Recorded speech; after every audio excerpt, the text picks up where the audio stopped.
Hello दोस्तों, आपने कभी सोचा है कि कोई वस्तु हमें प्रकाश की उपस्थिति में क्यों देखते हैं, वह अंधेरे में क्यों नहीं दिखाई देते हैं, और रात में ये तारे क्यों टिमटिमाते हैं, और ये जो इंद्रधनुष बनते हैं, रेनबो बनते हैं, इसके क्या कारण है।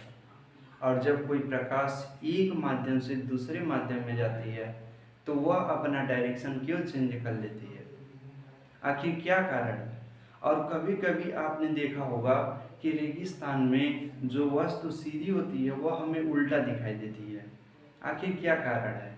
इन सभी के कारण क्या हैं, प्रकाश का परावर्तन और अपवर्तन। लेकिन हम इन सभी के बारे में बात करेंगे इस लेक्चर के सबसे अंत में कि आखिर में इसके क्या कारण है वास्तव में। लेकिन सबसे पहले हमें जानना चाहिए कि प्रकाश का परावर्तन में हम किसके बारे में पढ़ रहे हैं, प्रकाश के परावर्तन और अपवर्तन के। तो सबसे पहले हमको प्रकाश के बारे में जानना चाहिए कि वास्तव में लाइट है क्या। तो लाइट से शुरू करते हैं, ठीक है।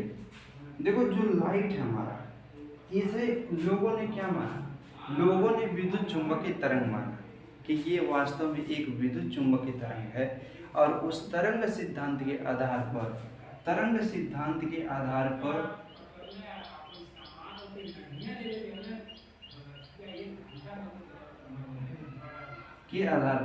लोगों ने परावर्तन, अपवर्तन और विवर्तन और व्यतिकरण की व्याख्या की। क्या मान गए थे, तरंग सिद्धांत के आधार पर, मतलब विद्युत चुंबकीय तरंग मान गए थे। लेकिन जैसे जैसे समय बीतता गया हमारे भौतिक विज्ञान मतलब फिजिक्स का विकास होता गया, तो लोगों ने आगे चल करके एक प्रकाश वैद्युत प्रभाव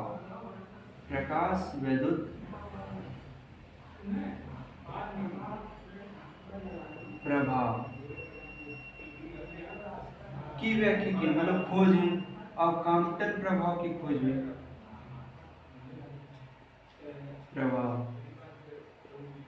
और आगे चल करके रमन प्रभाव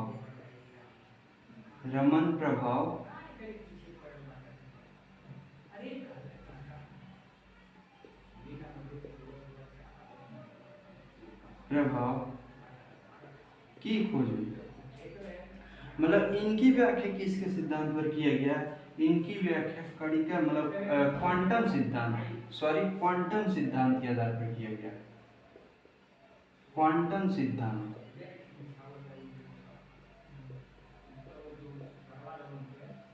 के आधार पर किया गया। यार सबसे दिलचस्प क्या है, ये देखो तरंग सिद्धांत क्या होता है और क्वांटम सिद्धांत क्या होता है। जब आप क्वांटम सिद्धांत और तरंग सिद्धांत को समझोगे ना, तब आपको कंफ्यूजन होगा कि वास्तव में यह लाइट है क्या। वैसे तो आप जान रहे हो कि विद्युत चुंबकीय तरंग है, आपने इससे पहले भी यही पढ़ा होगा कि विद्युत चुंबकीय तरंग है। लेकिन जब आप इसको जानोगे ना, तब आपको समझ में आएगा कि वास्तव में है क्या। देखो हमारा तरंग सिद्धांत कहता है कि जो प्रकाश स्रोत है, प्रकाश स्रोत से जब लाइट निकलती है, मतलब प्रकाश किरण निकलती है, तो वह सीधी चलती है और वह तरंग के रूप में चलती है, और प्रकाश स्रोत से निकल करके चारों दिशाओं में चलती है, गमन करती है। ये हमारा तरंग सिद्धांत कहता है। लेकिन क्वांटम सिद्धांत क्या कहता है, क्वांटम सिद्धांत कहता है कि जब प्रकाश से किरणें निकलती हैं तो इनमें फोटॉन उपस्थित होते हैं। फोटॉन का मतलब क्या, कि जो कण होता है इनमें ऊर्जा के पैकेट या बंडल उपस्थित होते हैं, जिनमें ऊर्जा होती है, जिसे क्या कहा गया, क्वांटम कहा गया या फिर फोटॉन कहा गया। ठीक है, तो ये एक प्रकार से कह सकते हैं कि ये कण है। मतलब इसके आधार पर, क्वांटम सिद्धांत के आधार पर जो प्रकाश है वह कण प्रकृति का है, और इसके आधार पर वह प्रकाश क्या है, तरंग है। यार अब कंफ्यूजन हो गया कि यार वास्तव में है क्या, ये तरंग प्रकृति का है या फिर कण प्रकृति का है। लोगों को कन्फ्यूजन होने लगा, लोग परेशान हो गए। तब उन लोगों ने क्या किया, एक सभा बुलाई। ठीक है, क्या किया, एक सभा बुलाई और उस सभा में एक चीफ को बैठाया। ठीक है, और लोग यहाँ पर बैठे। जो इनकी खोज किए थे उनके भी सदस्य थे, और जो तरंग सिद्धांत के आधार पर खोज किए थे उसके भी सदस्य थे। ये देखो, ये कहता है कण प्रकृति क्या है, और ये कहता है तरंग प्रकृति क्या है, तरंग। अब इस पर बात उन लोगों ने चालू किया। तो लोगों ने लास्ट में क्या निर्णय लिया, लोगों ने लास्ट में ये निर्णय लिया कि जो हमारा प्रकाश है वह कण प्रकृति का भी है और तरंग प्रकृति का भी है। लोगों ने ये डिसाइड किया कि हम इस प्रकाश को ड्यूल नेचर का मान लेते हैं, कि उसमें कण प्रकृति भी विद्यमान है और उसमें तरंग प्रकृति का भी विद्यमान है। तब इनमें से एक को मतलब कंफ्यूजन होने लगा, एक व्यक्ति मतलब एक वैज्ञानिक को, मान लो वो यहाँ पर था, उसने ये क्वेश्चन उठाया कि यार चलो ठीक है, हम मान लेते हैं कि जो हमारा प्रकाश है वह ड्यूल नेचर का है, लेकिन यार कंफ्यूजन ये है कि हम उसे तरंग प्रकृति का कब मानेंगे और उसे हम कण प्रकृति का कब मानेंगे। अब लोग फिर से परेशान हो गए, अब फिर से सब कंफ्यूजन में आ गए। यार सही बात है कि हम कण प्रकृति कब माने और हम इसे तरंग प्रकृति कब माने। तब देखो, तब एक फ्रांसीसी वैज्ञानिक आए, डी ब्रॉगली।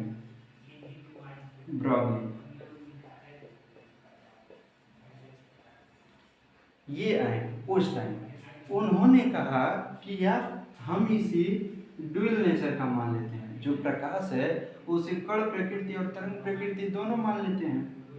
तो लोगों ने कहा चलो ठीक है, मान लिए। इन्होंने कहा कि यार जब प्रकाश, हमारा जो प्रकाश वेग में होगा, मतलब जब मोशन करेगा, तब उसे तरंग प्रकृति मान लेते हैं, और जब वह किसी वस्तु पर गिरेगा या फिर आपतित होगा, अर्थात ऊर्जा अपनी स्थानांतरित करेगा, तब उसे कण प्रकृति का मान लेते हैं। ठीक है, तो इनकी बातों से लोग संतुष्ट हो गए कि हाँ चलो ठीक है, मान लेते हैं ये तरंग प्रकृति और कण प्रकृति दोनों है, और जब वह मोशन में होगा तब तरंग प्रकृति होगा, और जब वह किसी वस्तु पर आपतित होगा तब वह कण प्रकृति का होगा। अब आपसे एक क्वेश्चन है, हमारा प्रश्न ये है कि यार देखो, जो लाइट है, मान लो ये बल्ब है आपका, ठीक है, देखो हम कलाकार है नहीं, ये बल्ब है आपका, इससे प्रकाश निकल रही है चारों तरफ। ठीक है, ये जो प्रकाश निकल रही है वो कहाँ तक ट्रेवल करेगी, ये हमारा क्वेश्चन है, और इसका आंसर हम सबसे लास्ट में देंगे कि वास्तव में मतलब ये जो लाइट निकलती है वह कहाँ तक जाती है। ठीक है, तो इस बात से अभी तक ये सभी साइंटिस्ट क्या हैं, संतुष्ट है, इस बात, इनके बातों से संतुष्ट है। आप इन बातों का खंडन कर सकते हैं अभी भी, क्योंकि अभी तक ये प्रूफ नहीं हुआ है कि दोनों प्रकृति से उपस्थित है। ठीक है, तो चलिए अब इसके आगे हम प्रकाश के परावर्तन की बात करते हैं। देखो, प्रकाश का परावर्तन क्या है।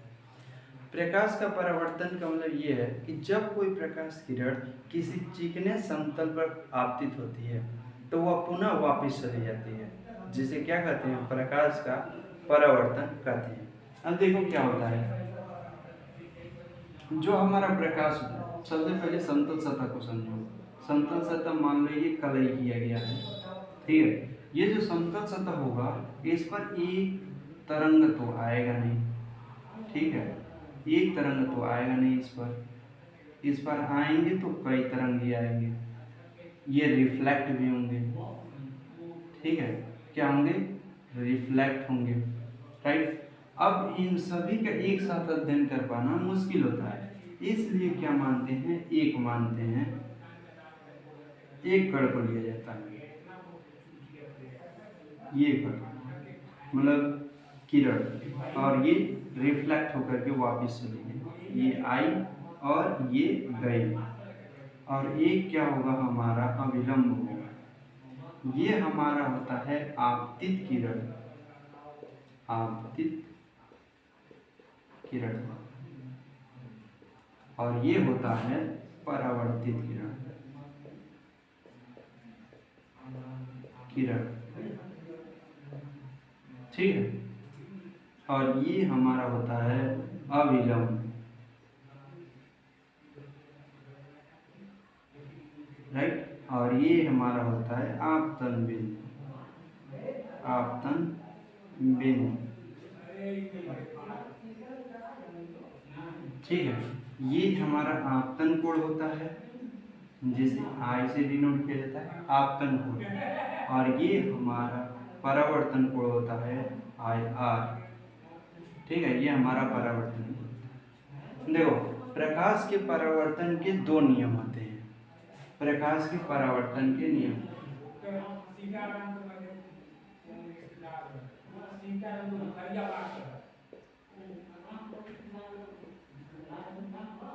नियम दो है। अब पहला क्या है, पहला कहता है कि जो आपतन कोण है और परावर्तन कोण है, ये दोनों क्या होते हैं, बराबर होते हैं। मतलब कोण I इज इक्वल टू कोण R, R होगा स्मॉल r, क्योंकि स्मॉल r से हमने डिनोट किया है। अब दूसरा क्या होगा, दूसरा कहता है कि जो आपतित किरण होगी, परावर्तित किरण होगी और अविलंब, ये तीनों क्या होते हैं, एक ही समतल में उपस्थित होते हैं। मतलब फिर से देखिए, आई रिपीट करते हैं, आपतित किरण, परावर्तित किरण, अविलंब, तीनों एक ही समतल में होते हैं, ठीक है दोस्तों। अब हम पढ़ेंगे प्लेन मिरर। जो प्लेन मिरर होता है वो क्या होता है, प्लेन मिरर का जो परावर्तक सतह होता है, आप समझ सकते हो, जो परावर्तक सतह होता है वो प्लेन होता है, ठीक है। और उसके एक साइड पर मतलब किरण क्षय को रोकने के लिए लेप किया गया होता है, और वो जो लेप होता है वह चांदी का लेप होता है, या फिर हमारा पारे का लेप किया गया होता है। चांदी का लेप होता है या फिर पारे का लेप किया गया होता है किरण क्षय को रोकने के लिए। अब देखो, जो हमारा प्लेन मिरर है ना, बहुत ही इम्पोर्टेंट है। इसकी यार जब विशेषता की बात करोगी ना, बहुत मजा आएगा। ये बहुत मतलब प्लेन मिरर बहुत इम्पोर्टेंट है। अब देखो, प्लेन मिरर की हम विशेषता की बात करते हैं कि विशेषता क्या है,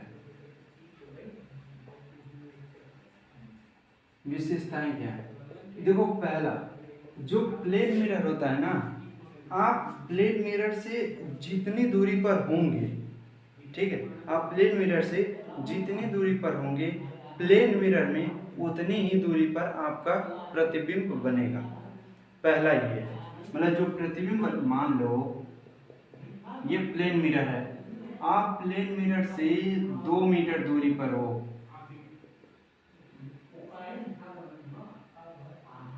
ठीक है, तो आप प्लेन मिरर में आप 2 मीटर की दूरी पर बनोगे, अंदर प्लेन मिरर के अंदर, ठीक है, 2 मीटर की दूरी पर बनोगे, आपका प्रतिबिंब बनेगा।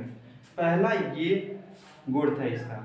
दूसरा प्रॉपर्टी क्या है कि प्लेन मिरर में जो आपका पार्श्व बनता है, मतलब जो आपका प्रतिबिंब बनता है, वह तुम्हारा क्या होता है, काल्पनिक होता है। और दूसरी बात, आपके पार्श्व का उल्टा बनता है। उल्टा का मतलब क्या, आपके दाएं का बायां हो जाएगा और बायां का दायां हो जाएगा, यही उल्टा करने का मतलब है।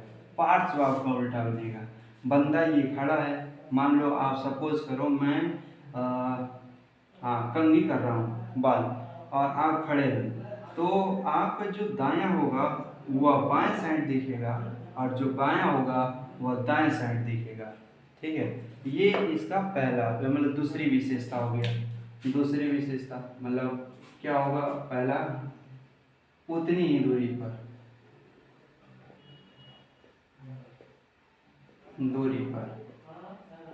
ठीक है, जितनी दूरी पर आप रहेंगे। दूसरा क्या है कि पार्ट्स उल्टा बनेगा, पार्ट्स उल्टा बनेगा,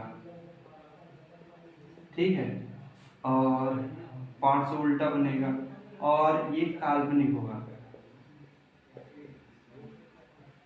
ठीक है, पार्ट्स उल्टा बनेगा। अब तीसरा क्या है, तीसरा बहुत मजेदार है। तीसरा कहता है कि आप मान लो समतल दर्पण इतनी दूरी पर रख दिए, अब आप समतल दर्पण की तरफ मतलब भी वेग से आ रहा है, मतलब मान लो 5 मीटर प्रति सेकंड के वेग से, तो जो दर्पण होगा समतल दर्पण उसमें आप 2 भी वेग से आएंगे, मतलब दौड़ते हुए नजर आएंगे। मतलब ये मान लो बंदा रन कर रहा है 2 मीटर प्रति सेकंड से, तो जो ये बंदा होगा इसमें जो मतलब दौड़ता हुआ ये जो दिखेगा वह तुम्हें 4 मीटर प्रति सेकंड के वेग से दिखेगा दौड़ता हुआ। ये तुम्हारा मतलब भी का 2v हो जाएगा, 2v वेग से दिखेगा। और चौथा प्रॉपर्टी क्या है, मान लो चौथा प्रॉपर्टी कहता है कि ये मान लो कितना मीटर, 6 मीटर का मान लें, हाँ चलो, ये 6 मीटर का बंदा खड़ा है, इसे अपना पूरे मतलब पूरे शरीर को देखने के लिए इसे कम से कम 3 मीटर के समतल दर्पण की आवश्यकता होगी, मतलब अपने का हाफ, पूरा वस्तु देखने के लिए, शॉर्टकट में पूरा वस्तु देखने के लिए, पूरा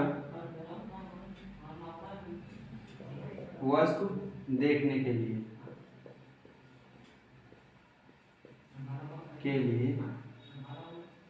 कितने की जरूरत पड़ेगी, 1/2 वस्तु, मतलब वस्तु का 1/2 पार्ट जरूरी होगा, ठीक है। अब हम आगे चलते हैं चौथे पॉइंट पर। जो चौथा पॉइंट है हमारा वह प्रतिबिंब की संख्या की बात करता है। यार ये आपको यार इंटरेस्ट को बढ़ा देगा। देखो जो पांचवा पॉइंट देखो, ये कहता है कि प्रतिबिंब की संख्या समतल दर्पण की संख्या पर डिपेंड करता है। मान लो दो समतल दर्पण कितनी डिग्री पर, मान लो आपने 60 डिग्री पर लगा दिया और दो समतल दर्पण आपने 30 डिग्री पर लगा दिया, तो उस कंडीशन में इनके प्रतिबिंब की संख्या क्या होगी उसकी बात कर रहा है। तो मान लो 60 डिग्री जो प्रतिबिंब की संख्या होगी, प्रतिबिंब की संख्या वह क्या होगा, तो प्रतिबिंब की संख्या इक्वल टू होता है 360 डिग्री अपान थीटा -1। यह प्रतिबिंब की संख्या होगी। मान लो आपने 60 रखा है, मतलब 60 डिग्री के कोण पर ऐसे आपने समतल दर्पण को जोड़ दिया है 60 डिग्री के एंगल पर, तो उस कंडीशन में प्रतिबिंब की संख्या क्या होगी। देखो मान लो जोड़ दिए हैं, यहाँ पर हम रख देते हैं 60 डिग्री, तो 360 अपान 60 -1, तो ये कितना हो जाएगा, कटेगा 6 -1 तो 5, मतलब 5 प्रतिबिंब आपको दिखेंगे। 5 प्रतिबिंब 60 डिग्री के पर जोड़ने पर दिखेंगे। अब देखो यहीं पर यदि आप 0 डिग्री के एंगल पर जोड़ देते हैं, इन दोनों को आप 0 डिग्री के एंगल पर जोड़ देंगे, मतलब theta equal to 0 degree. 0 degree का मतलब क्या है कि दो मिरर को आप प्लेन मतलब दो प्लेन मिरर को आप समतल में रख देते हो, समतल में समांतर पैरेलल में, सॉरी पैरेलल होगा, पैरेलल में रख देते हो। इनके बीच कितने एंगल का कोण बन रहा है, मतलब एकदम पैरेलल लेंगे, ठीक है, 1 और ये 2 मिरर, तो इनके बीच जो प्रतिबिंब बनेगा वह इनफाइनाइट बनेगा। अब इनफाइनाइट कैसे बनेगा, देखो मान लो यहाँ पर 360 डिग्री अपान 0 डिग्री -1, ठीक है, लिखोगे तो यहाँ पर जब इससे भाग दिया जाएगा तो इनफाइनाइट -1, इनफाइनाइट -1 का मतलब इनफाइनाइट, तो आपका इनफाइनाइट मतलब अनंत प्रतिबिंब बनेंगे। आप मान लो हमने नहीं देखा है तो हम आपको बताते हैं। हेरा फेरी मूवी देखा है? हेरा फेरी मूवी में सबसे लास्ट के सीन में जब पैसा लेकर के अक्षय कुमार भागता है तो एक हाउस में जाता है, तो उसमें मतलब जो मिरर लगे होते हैं वो प्लेन मतलब समतल मिरर लगे होते हैं, वह एक दूसरे से मतलब 0 डिग्री पर लगे होते हैं। उस कंडीशन में उनका जो बिंब दिखता है वह इनफाइनाइट दिखता है। ठीक है, आपका एग्जाम्पल ये हो गया। अब हम पढ़ेंगे जो हमने शुरू के पॉइंट दिए थे उस पर बात करेंगे। देखो दोस्तों, एक पॉइंट हमारा छूट रहा था, यूज ऑफ प्लेन मिरर, मतलब प्लेन मिरर का यूज क्या है। तो पहला पॉइंट है हमारा आईना। रोज सुबह सुबह आप नहाने के बाद देखते हो ना, वो प्लेन मिरर ही होता है। तो प्लेन मिरर का यूज आईना देखने के लिए मतलब आईने के रूप में किया जाता है। दूसरा क्या है? दूसरा यूज आप पेरिस्कोप। पेरिस्कोप, ये जो पेरिस्कोप होता है ना, ये आप युद्ध के समय में जो टैंकर होते हैं ना, टैंकर, और टैंकर में जो ऊपर लगा होता है, जैसे ऐसे लगा होता है ऊपर, जो बड़े बड़े टैंकर होते हैं उसमें देखने के लिए तुम्हारा कोई पार्ट होता है क्या? मतलब देखने के लिए कहीं कांच उस लगे होते हैं? नहीं, उनमें कांच नहीं लगे होते हैं। युद्ध पोत में ऐसे बने होते हैं, एक ऊपर की तरफ निकले होते हैं। तो यहाँ से देखने के लिए मतलब वस्तु को देखने के लिए लगे होते हैं, यहाँ से देखे जाते हैं।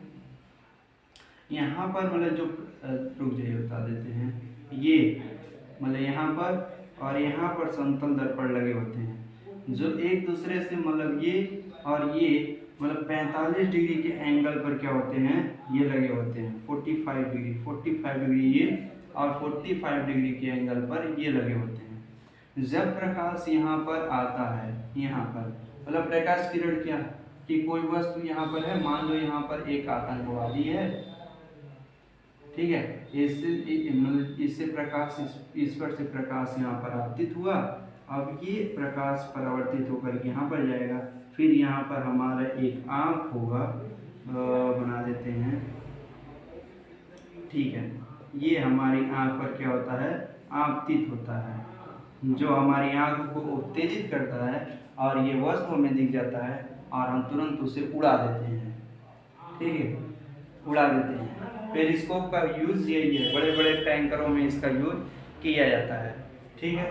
अब हमने शुरू में जो पॉइंट्स दिए बोले थे कि कोई वस्तु हमें प्रकाश की उपस्थिति में क्यों दिखाई देता है, तो देखो दोस्तों, जो हमें कोई वस्तु प्रकाश की उपस्थिति में दिखने का कारण क्या है, जो प्रकाश होता है, जब कोई मतलब प्रकाश उस वस्तु पर पड़ती है, आपके सामने कोई वस्तु उस वस्तु पर पड़ती है तो उस वस्तु से रिफ्लेक्ट होकर के आपकी आंखों पर पड़ता है, जो आपकी आंखों को क्या करता है, उत्तेजित करता है और वह वस्तु हमें दिखाई देता है।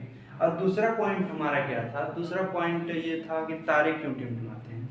तो तारे टिमटिमाने के कारण समझो, मान लो ये पृथ्वी है, पृथ्वी पर आप खड़े हो,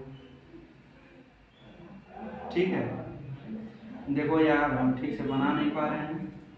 अब इसके चारों तरफ क्या होती है, विभिन्न परतें होती हैं, ये इतना तो आपको पता ही होगा, ठीक है, ये परतें होती हैं। और यहाँ पर एक तारा मान लो है, यहाँ से जब लाइट चलती है ना, तो कभी यहाँ पर अपवर्तित हो जाती है, तो यहाँ से चलेगी, फिर यहाँ पर अपवर्तित हो जाएगी, यहाँ से अपवर्तित हो जाएगी, फिर यहाँ पर अपवर्तित। इसका मतलब क्या हुआ, प्रकाश का अपवर्तन हर परत पर हो रहा है, क्योंकि वो सघन विरल का काम कर रहे हैं। तो आपकी आंखों तक आने में क्या हो रहा है, बार बार मतलब लगातार नहीं आ पाता है, प्रकाश अपवर्तित होता रहता है। इस कारण तारे क्या होते हैं, टिमटिमाते हुए नजर आते हैं। अब हमारा तीसरा पॉइंट क्या था, इंद्रधनुष मतलब रेनबो बनने के कारण क्या है। अब रेनबो पर बात करते हैं। देखो रेनबो, आपने अक्सर इस पर ध्यान दिया होगा, रेनबो पर तो वो बारिश के पश्चात ही बनते हैं, मतलब बारिश होने के बाद ही रेनबो हमें दिखाई देते हैं। आपने देखा जरूर होगा। तो रेनबो मतलब जो हमारी बारिश के पश्चात जो जल वाष्प होते हैं, ठीक है, जो जल वाष्प होते हैं, जल वाष्प उपस्थित होते हैं, ये एक प्रिज्म की भांति कार्य करते हैं। जो जल वाष्प होते हैं वह एक प्रिज्म की तरह कार्य करते हैं। जब प्रकाश उन पे आपतित होती हैं तो क्या कर देती हैं, विक्षेपित कर देती हैं उन्हें, ठीक है। अब विक्षेपण के कारण वो क्या होती हैं, रेनबो के रूप में दिखाई देते हैं, मतलब कलर में दिखाई देते हैं। तो इसका मेन रीजन क्या है, समझो कि जो जल वाष्प होते हैं वह प्रिज्म के बाद कार्य करते हैं, यही उसका रीजन है। अब तीसरा क्या, मतलब चौथा हमने क्या बोला था कि जब कोई मतलब प्रकाश किरण एक माध्यम से दूसरे माध्यम में जाती है तो वह एक अपना डायरेक्शन क्यों चेंज कर लेती है। तो देखो, मान लो ये हमारा एयर है और ये हमारा वाटर है यहाँ तक, ठीक है। तो जब इस पर आपतित होता है ना, ये विरल माध्यम है, ये सघन माध्यम है। तो इस सघन माध्यम के कारण क्या होता है, ये यहाँ से मतलब झुक जाती है, मतलब जो अविलंब होता है उसकी तरफ झुक जाती है।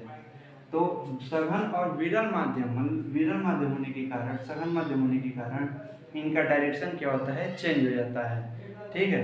वह सीधी नहीं जा पाती है, मतलब वह सीधी नहीं गुजर पाती है, ठीक है, यही इसके कारण। अब देखो सबसे लास्ट पॉइंट हमने बोला था मरीचिका। अब मरीचिका क्यों बनता है उसका रीजन समझो।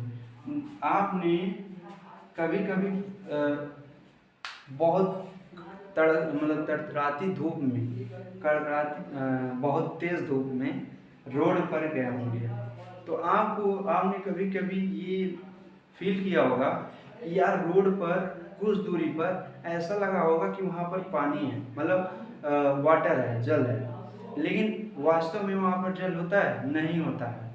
तो उसी तरह रेगिस्तान में भी कभी कभी ऐसा दिखता है। अब रीजन क्या है कि मान लो ये हमारा तल है और ये कोई बंदा खड़ा है, ठीक है,